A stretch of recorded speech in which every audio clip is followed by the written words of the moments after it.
If you're fascinated by untold mysteries and chilling truths, hit subscribe. We're just getting started. Some crimes leave us in the cold. How can it be that in the peaceful streets of Marion, Iowa, a father will dedicate a whole week to plotting the murder of his 5-year-old son? Tune in for the heart-wrenching details of this tragic and sinister case. Watch till the end to know how this case shocked a community and question whether justice was served. It was a Tuesday morning, October 29, 2024.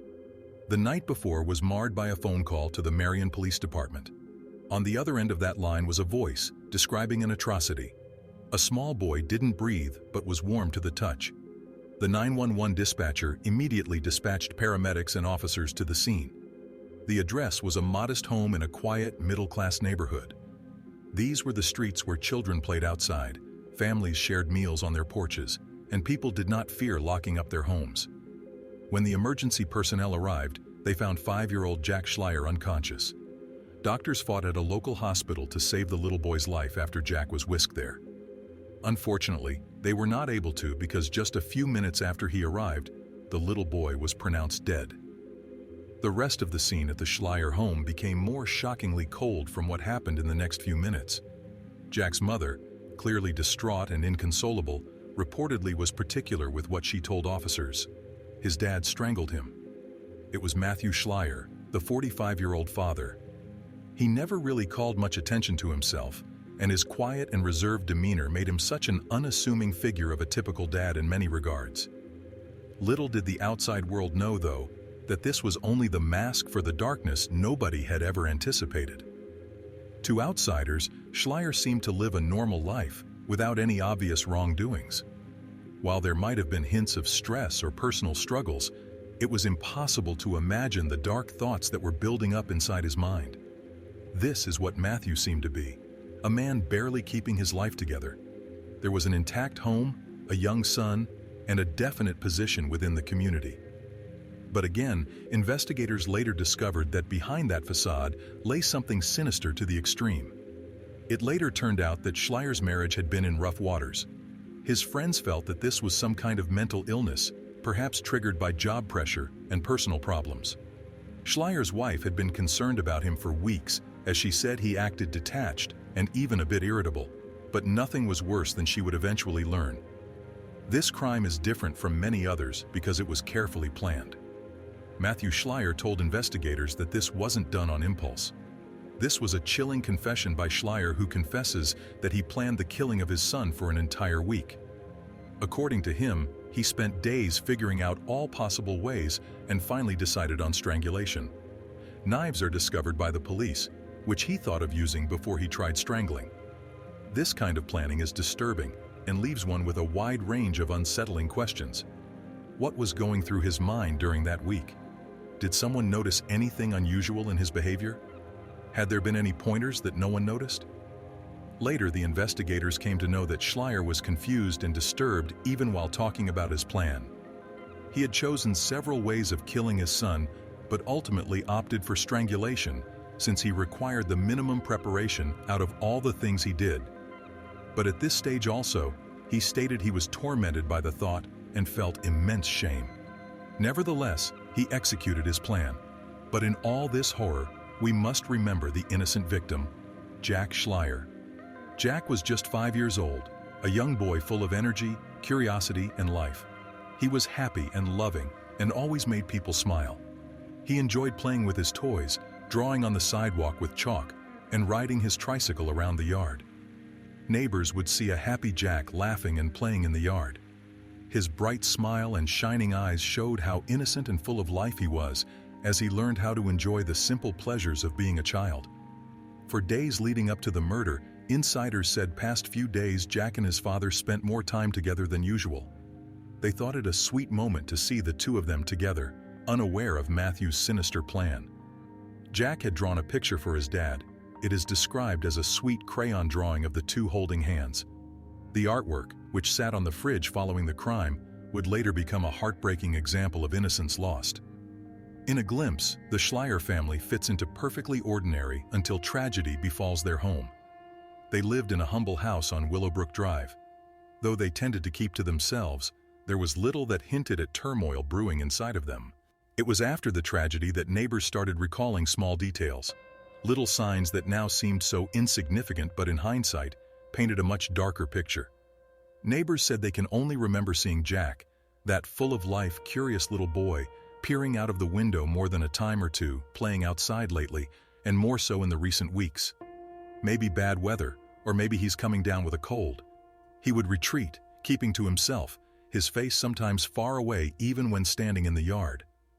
Once a neighbor, Mrs. Keller, attempted to talk to Schleier about a recent milestone of Jack at preschool. He only grunted and quickly went inside to hide. Family life became strained and decidedly remote. A few times when Matthew was seen with his wife, they seemed distant, like two people just living together rather than a married couple. Even Jack, who would come out so cheerfully to talk to his mother outside, would be reserved when only he and his father were out there. The neighbor did remember one time when she heard raised voices coming from the Schleier residence. Hearing them was nothing to get worried about, but enough to make her stop and wonder. Then she just told herself it was just a family row and dismissed it from her mind. Matthew's alienation was becoming well noticeable by the way he was not interacting with the community. In earlier years, he used to wave at the neighbors, and there would be a few small chats. But over the last few months, that stopped, and he wasn't attending neighborhood functions, even those where children like Jack would have liked being around other children his age. There was even a particular incident that his neighbor, Mr. Whitaker, remembered very clearly. One afternoon, he saw Matthew standing on his lawn staring at nothing in particular for a rather unusual time. At such a moment, when Mr. Whitaker tried to greet him, he seemed dazed, almost as if pulled out from a trance. He gave a half-hearted wave before he went back inside without saying a word. There was no history of spousal abuse or previous episodes in the home. Matthew's wife was normally a good-humored woman. However, weeks before Jack was killed, she was withdrawn and secretive. The case has brought out to the people the tragic after-effect of subtle, silent suffering. Experts, looking at the case later, pointed out how Matthew's isolation, his changed demeanor, and even his withdrawn family life could have at an early stage been an early sign of deeper mental distress. However, as he never sought help nor outwardly showed violence, these were not noticed. Those who are closest to the family now wonder if gentle check-ins, kind words, or simple conversations may have made the difference. Even family members themselves have been overtaken by a sense of guilt, wondering if they should have intervened when they noticed Matthew turning inward. The Schleier home, once full of life and warmth, slowly became a place where darkness grew unnoticed. Friends and family now see that Matthew might have been quietly struggling, mentally and emotionally, which affected his relationships and ability to cope with everyday life. Since he never showed obvious anger, no one saw the signs, allowing his harmful thoughts to grow unnoticed.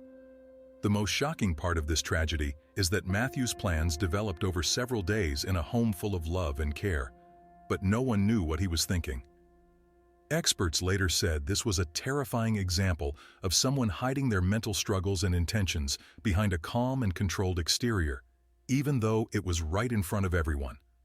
When the officers brought in Matthew Schleier for questioning, they expected nervous denials or confusion, common in most cases like this. What they found, however, was something altogether different. Immediate, cold admission, with no hesitation whatsoever. "Yes, I killed him." 4 little words frozen into simplicity, and the calm, cool collectedness of his composure sent shockwaves down the entire room. They were used to hardened criminals and complex interrogations, the detectives thought as they sat around him. And yet, Matthew was so candid. He did not look away and did not fidget in his seat. He did not beg for sympathy or shift defensive blame. He sat quietly, voice steady and unflinching, as he recounted the horrific steps that had led him to this. As Matthew continued to talk, his voice stayed disturbingly calm and emotionless. It was as if he was talking about a regular, boring day, not describing a horrible crime. He spoke so clearly and with so much detail that it made the investigators feel uneasy. His words painted a picture of careful planning and a lack of any real regret, making his confession even more disturbing. It was obvious that this wasn't something done in the heat of the moment. It had been planned for days. Matthew revealed that he had spent a whole week maniacally planning how he was to kill his son. During this week, he weighed different methods, analyzing the pros and cons of each, and the police soon learned that this crime was far from spontaneous. When police searched the Schleier home, they found several knives lying out of place, silent witnesses to Matthew's premeditated thoughts. Investigators later collected those for evidence, knowing that they would at the same time be both a potential instrument to carry out the murder and an indicator of how serious Matthew had been about his intentions. His confession had a strange feeling of finality. He didn't ask for forgiveness or try to explain it as a spur-of-the-moment mistake. He seemed almost at peace with what he had done. It was as if he had accepted it long before carrying out the crime, and this calmness made his confession even more unsettling for the officers. As detectives delved deeper into what motivated the crime, Matthew only could vaguely talk, and that was to avoid any questions on motive. He would not elaborate on any psychological break or incident in which a quarrel or something had pushed him toward such a dastardly act. It simply was an idea he had been thinking about for a week, one that somehow morphed into reality.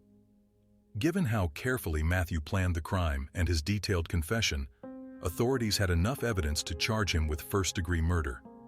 Legally speaking, first-degree murder is the most severe charge a person could face. It applies to murder where intent and premeditation were very evident. The penalty for such a charge is heavy because a minimum life sentence without parole can be sentenced. Matthew's clear confession left no doubt that this was a carefully planned crime and not a crime of poor judgment. Prosecutors knew that with this level of planning and his confession, a conviction was almost certain. It was clear Matthew would likely spend the rest of his life in prison. The news spread quickly, leaving the community in shock. Marion was a quiet town where people felt safe, and nothing like this had ever happened there before. Neighbors couldn't understand how someone could plan to kill their own child. They couldn't reconcile the polite but quiet father they knew with the man who calmly confessed to killing his son. As the case made headlines, parents started questioning their own sense of safety in the community. Some wondered if there was something hidden in the Schleier family that they hadn't noticed before. The confession left everyone shaken, sparking important conversations about mental health, family issues, and the need for greater awareness in the community. After his confession, he was taken to Lynn County Jail to wait until his trial. His bond was set at a very large amount, $1 million in cash.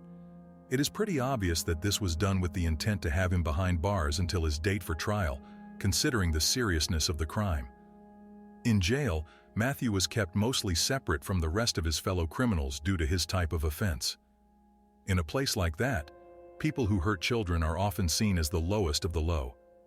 Matthew's calm reaction to his sentence only made people feel more uneasy about him. It added to the strange and tense atmosphere surrounding him. Jail sources say that he remained thoughtfully aloof while in prison. Neither had asked nor apologized. Isolation only seemed to deepen the mystery of his motives. This case is likely to be straightforward for the prosecution, since Matthew confessed, and there's strong evidence that he planned the crime. However, the defense might argue that mental illness played a role. Some people who knew the family wondered if Matthew had an undiagnosed mental health issue, even though there was no record of him seeking treatment. The court will likely focus on Matthew's mental state. The objective for prosecutors will be to prove that Matthew Schleier intentionally and consciously took his son's life, whereby nothing less than the maximum sentence will do. Psychologists, family members, and members of the community may be asked to testify concerning what may have driven Matthew Schleier to commit such a crime. People in this quiet town will most likely hold the story of Jack Schleier for years ahead, a dark reminder of unseen battles going on in the lives of people all around. In neighborhoods where everyone knew Jack, parents had the impossible job of explaining his sudden absence to their children. Jack was more than just a classmate or playmate. He was part of their daily lives. He was the kid who played in the backyard, who attended birthday parties, and who, with other children at school or the park, would laugh and run around. To children, death is a truth that is elusive and far removed, something that happens to strangers in another world. Not this time. Desperate to find the right words, the parents explained that Jack was in a better place. Others, unable to fight the pain, went fuzzy in trying to explain. For most parents, it was not only a talk about the death of Jack, but also about the circumstances under which he died. How would they explain to their children that something as brazenly heinous could occur even in the safety of their community and at the hand of his father? The horror and confusion being experienced both by children and adults were increased by the fact that he was the kind of person whom Jack might have trusted without reservation. It was another story at Jack's elementary school. Teachers and staff, many of whom knew him personally, were put to a test as they strived to cope with grief and deal with the needs of students. His classmates, most of whom were too young to grasp the depth of the tragedy, knew something was wrong and were affected by his absence.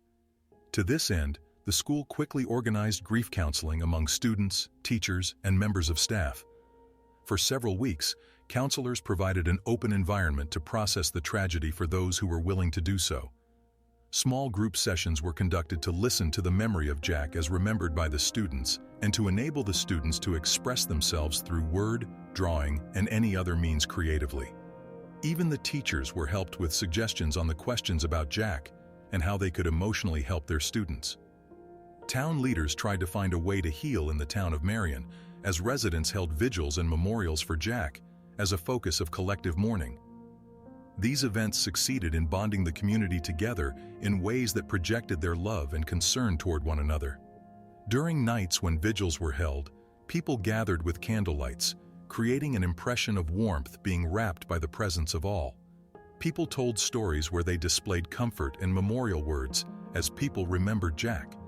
His mother, though devastated, found solace within the response of the community.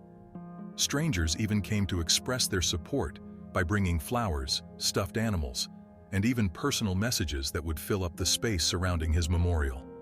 These times of silence, prayers, and a soft murmur would be interrupted by recalling stories about Jack. The minute acts of kindness he showed in the way he makes energy bright when near friends, sharing laughter with people who knew him. These gatherings showed how close-knit the Marion community was. It wasn't just a town mourning a lost child, it was like losing a family member. The shock and sadness of Jack's death affected everyone, from those who knew him well to those who felt the pain of such a tragic loss. The grief lingered for weeks, and it became clear that this tragedy wasn't something the community would easily move on from. It was a deep wound that would leave lasting scars for years. Despite all of the collective heartache, it was through each other that people here found strength in the hardest days. Teachers, knowing Jack, drew from their colleagues. Parents, as shocked and broken as one another, found comfort in one another's empathy. Friends formed support groups, reaching out to one another in moments of sorrow. Marion's story became a tragedy of the loss of life, but a testament to the trials and tribulations of a resilient spirit as residents promised one another that they would be there in all ways, big and small. From this tragedy, a desire among residents existed to not forget Jack. To others, parents lead the charge with a community initiative on mental health awareness, challenging others to identify and support those silently struggling. On Jack's behalf, the town initiated Jack's Day with annual events for families to gather in his memory.